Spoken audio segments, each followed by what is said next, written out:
کہاں جانا ہے، کس لیے آئے ہیں، جب ہم اور آپ غور کر لیں گے تو یقین مانیے ہمیں اور آپ کو اندازہ ہو جائے گا کہ ہماری زندگی کا مقصد کیا ہے، ہماری زندگی کس لیے بنائی گئی ہے، ہمیں اللہ تبارک و تعالیٰ نے ان تمام نعمتوں سے کس لیے ہمیں اور آپ کو بہرابر کیا ہے۔ آپ دیکھتے ہیں اللہ تبارک و تعالیٰ کی نعمت، جائزہ لیجئے کبھی زمین کا، زمین کی حقیقت کا، کبھی جائزہ لیجئے آسمان کا، کبھی آسمان پر جگمگاتے ہوئے سورج کا، کبھی چاند کا، شمس و قمر کا، ان کی کرنوں کا، کبھی آپ موسم کا بھی لحاظ کیجئے اور موسم کا جائزہ لیجئے۔ اللہ تبارک و تعالیٰ کی ایک ایک نعمت کس کے لیے ہے؟ اللہ تبارک و تعالیٰ فرماتا ہے ہم نے سورج اور چاند کو انسان کے لیے مسخر کر دیا ہے، انسان کے لیے مسخر کر دیا ہے۔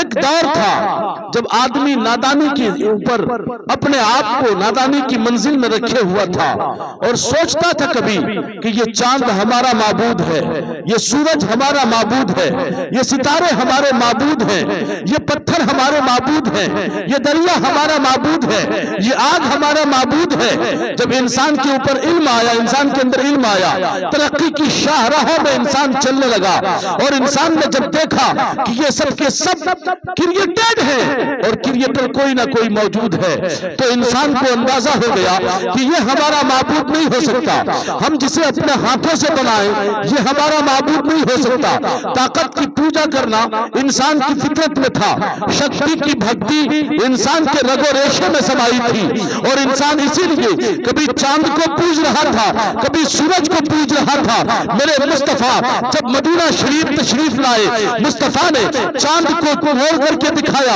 اور بتایا زمانے والے میرے مصطفیٰ مکہ کی دھرتی پر تشریف لائے اور مصطفیٰ نے چاند کو اپنی انگلی کے اشارے سے دو ٹکڑوں میں بانٹ کر دکھایا اور کہا انسان تو کمزور نہیں، تو چاہتا ہے طاقتور کو پوجے تو طاقتور چاند نہیں ہے، تو انسان کامل بن جا، رب کا محبوب بندہ بن جا، خدا والا بن جا، پھر چاند تیرے اشارے پہ ناچتا نظر آئے گا۔ چاند خدا نہیں ہو سکتا، چاند کو خدا نے تیرے لیے مسخر کر دیا ہے، تو محبوب کامل تو بن جا، انسان کامل تو بن جا، چاند تمہارے قدموں پہ نثار ہونے والا ہو جائے گا، قربان ہونے والا ہو جائے گا۔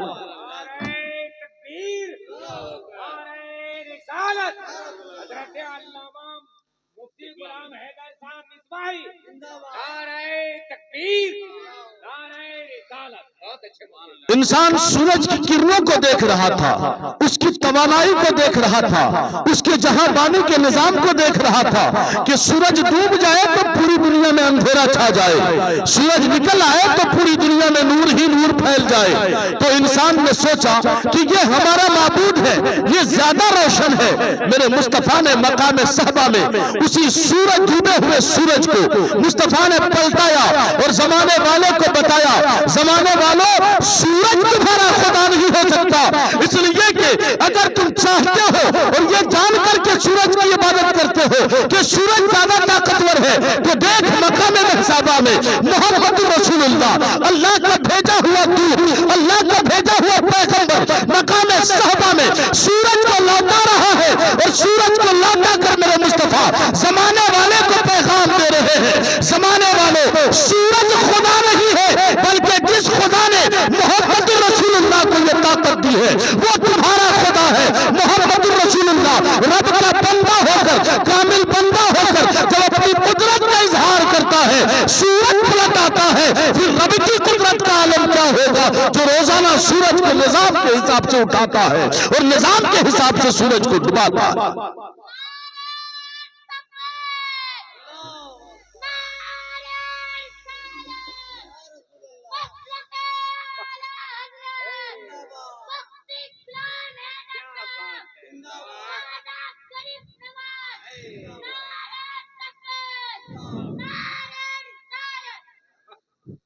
انسان نے کبھی دریاؤں کو اپنا خدا مانا، کبھی انسان نے سورج کو خدا مانا، کبھی انسان نے چاند کو خدا مانا، کبھی انسان نے پتھر کو خدا مانا۔ مصطفیٰ جب آئے تو میرے مصطفیٰ نے فرمایا یہ سب خدا نہیں ہے بلکہ ان چیزوں کو خدا نے تمہارے لیے پیدا کیا ہے تاکہ تم ان چیزوں کے ذریعے سے فائدہ اٹھاؤ۔ اور اللہ تبارک و تعالیٰ نے تمام مخلوقات میں تمہیں اشرف بنایا ہے، تمام مخلوقات میں تمہیں بہتر بنایا ہے، تمام مخلوقات میں اللہ تبارک و تعالیٰ نے تمہیں سب سے زیادہ طاقتور بنایا ہے۔ انسان کو سب سے زیادہ طاقتور خدا نے بنایا ہے۔ وہی انسان جس کو چھوٹی سی کھوپڑی اللہ نے دی، اس کھوپڑی کا نتیجہ کیا ہے جانتے ہیں؟ انسان ہواؤں میں لوہا کو اڑاتا ہے۔ اسی چھوٹی سی کھوپڑی کا نتیجہ ہے انسان آج چاند میں اپنی زمین خرید رہا ہے، جھنڈا گاڑ رہا ہے۔ کل جسے معبود مان رہا تھا اسی چاند پر آج اپنا نقوش قدم جما رہا ہے اور اس میں خریداری کی بات کر رہا ہے، چاند کو مسخر کر رہا ہے۔ یہ کون ہے تسخیر کا علم دینے والا؟ یہ کون ہے جہاں بانی کا نظام دینے والا؟ اور اگر آج سائنسدانوں کی حیثیت سے مانے تو سائنسدان اب سورج پہ زمین کی خریداری کی تیاری کر رہے ہیں، سورج پہ پہنچنے کی تیاری کر رہے ہیں۔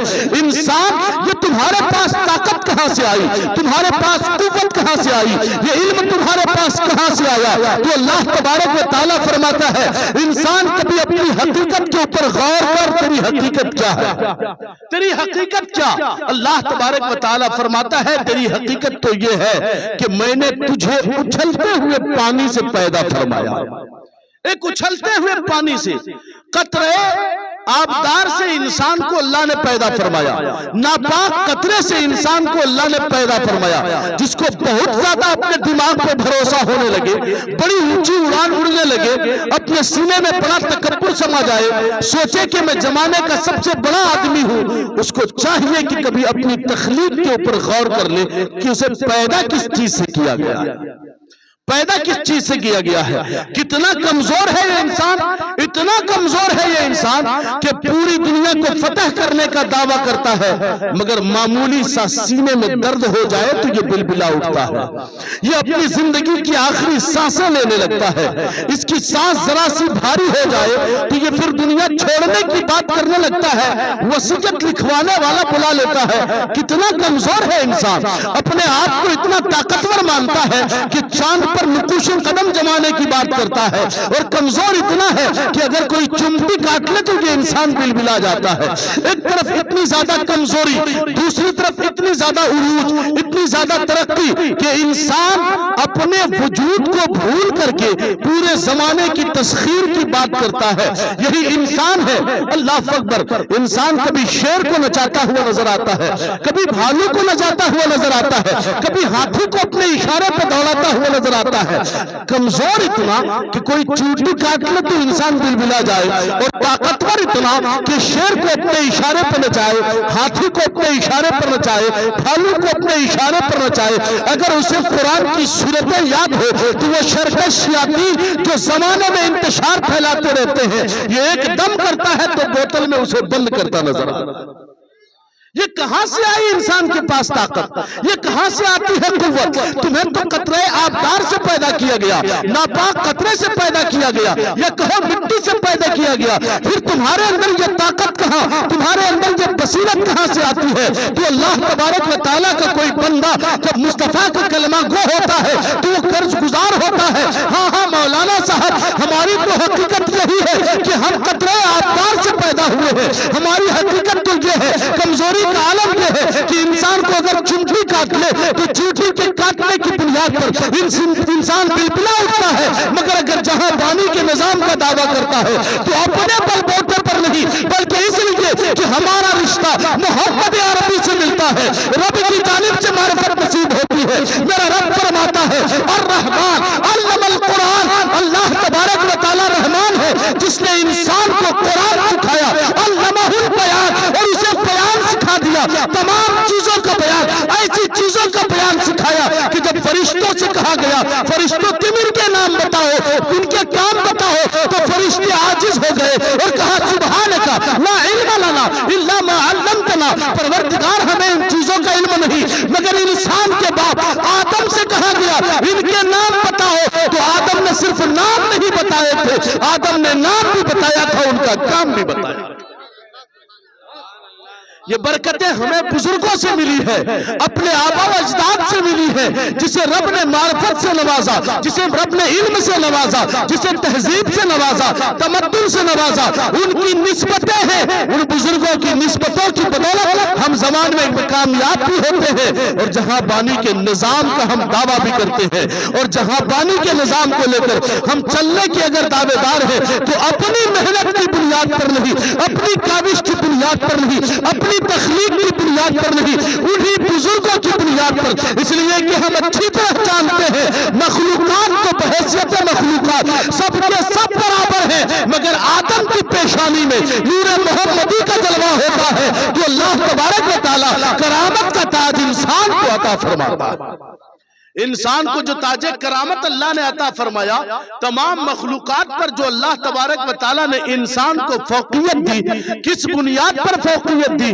اس بنیاد پر کہ انسان کا رشتہ محمد الرسول اللہ سے ہے، محمد الرسول اللہ سے انسان کا رشتہ ہوا، اس لیے اللہ تبارک و تعالیٰ نے تمام مخلوقات کا سردار انسان کو بنایا۔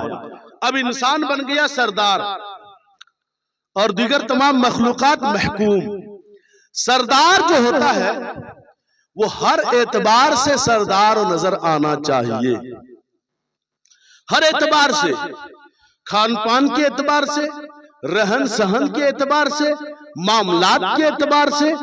انسان ہونے کے ناطے ہم ذرا دیکھیں، ایک آدمی کمزور طبقے کا ہے، ایک آدمی بڑے اونچے طبقے کا ہے، دونوں میں فاصلہ دیکھتے ہیں، ہے انسان، ہے بھی یہی مٹی کا، یہ بھی انسان ہے مٹی کا، وہ انسان بھی ہے مٹی کا، مگر مٹی کا ہونے کے باوجود دونوں میں اتنا ڈیفرنس کہ وہ سوچتا ہے میں کچھ اور ہوں، یہ کچھ اور ہے، وہ کچھ اور ہے، میں کچھ اور ہوں۔ اللہ اکبر۔ اسی نے اونچ اور نیچ کی بنیاد رکھی، اسی نے چھوا چھوت کی بنیاد رکھی، اسی نے سماج میں تفریق پیدا کر دیا۔ ظاہر سی بات ہے مٹی کا بنا ہوا یہ انسان، مٹی کا بنا ہوا وہ انسان، مگر ذات اور برادری کی بنیاد پر اپنے آپ کو کوئی فوقیت دیتا ہے، دوسرے کو کمزور سمجھتا ہے، اتنا کمزور سمجھتا ہے کہ وہ اپنی برادری کا شمار کرنے کے لیے تیار نہیں۔ جب اس زمانے میں یہ نظام چل رہا تھا تو محمد رسول اللہ جو نظام لے کر آئے وہ نظام کیا تھا؟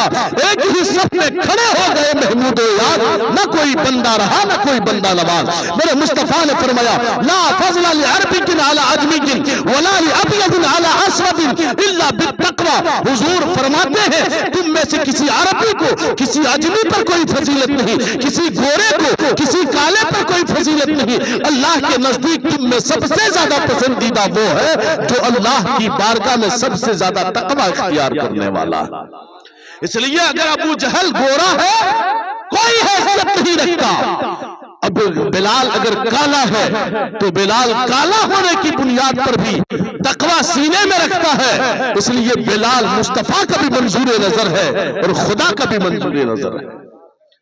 تقوی کی بنیاد پر انسان مقام پائے گا، تقوی کی بنیاد پر انسان مقام پائے گا، خوف خدا کی بنیاد پر انسان مقام پائے گا، علم کی بنیاد پر انسان مقام پائے گا، اپنے عمل کی بنیاد پر۔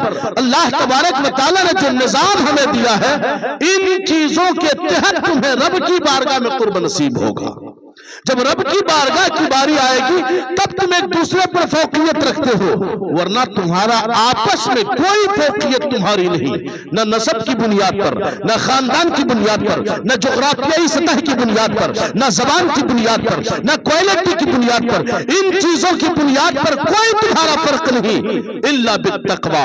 اگر تمہارا فرق ہوگا تو تقوی کے ذریعے سے جو جتنا زیادہ متقی ہوگا مصطفیٰ کی بارگاہ کا بھی مقبول ہوگا، رب کی بارگاہ کا بھی مقبول ہوگا۔ تو اللہ تبارک و تعالیٰ نے انسان کو اشرف بنایا، اشرف، تمام میں سب سے افضل اللہ تبارک و تعالیٰ نے انسان کو بنایا، انسان کو۔ پروردگار سب سے افضل تو نے انسان کو بنایا تو پروردگار چاہتا کیا ہے؟ مقصد کیا ہے انسان کی تخلیق کا؟ رب فرماتا ہے میں چاہتا ہوں کہ میرا یہ بندہ جسے میں نے اشرف بنایا، زوئے زمین پر اپنا خلیفہ قرار دیا، میرا یہ بندہ دنیا میں جائے اور دنیا میں جائے تو صرف دنیا والے کو اتنا بتائے، اتنا بتا دے کہ ہم رب کی جنت سے ہو کر آئے ہیں، رب کی جنت سے ہو کر آئے ہیں، بہت کر باغ جنت سے چلا آیا تھا دنیا میں۔ ڈاکٹر اقبال کہتے ہیں نا، بہت کر